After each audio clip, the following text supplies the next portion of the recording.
12 अप्रैल सुबह सवेरे 5 बजे फूल मालाओं से बजरंगबली का श्रृंगार करके प्रसिद्ध पंडित महाराज सोनू तिवारी की उपस्थिति में संपूर्ण विधि विधान और मंत्रोच्चार द्वारा जन्मोत्सव अत्याधिक आनंदपूर्ण वातावरण में वर्धा नदी के तट पर स्थित संकटमोचन हनुमान मंदिर स्टेशन परिसर, तिलक चौक, अति प्राचीन चमत्कारी हनुमान मंदिर व पाटनी जीन समीप हनुमान मंदिर में मनाया गया। हनुमान जी महाराज के जन्म के पश्चात गणेश जी, शिव जी, बजरंगबली और माता अम्बा की आरती की गई और महाबली हनुमान जी का जय जयकार किया गया। प्रसाद वितरण कर उपस्थित भाविक भक्तों ने एक दूसरे को कलयुग में सजीवता के अवतार हनुमान जी के जन्मोत्सव की बधाई दी। संकटमोचन हनुमान मंदिर गुंजखेड़ा में सुबह 10 बजे भोजन प्रसादी का आयोजन किया गया। उसी प्रकार तिलक चौक हनुमान मंदिर दोपहर 12 बजे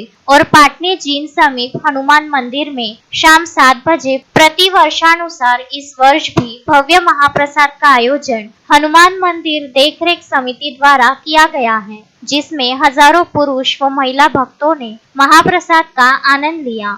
अश्विन शाह, विदर्भ न्यूज, पुलगांव।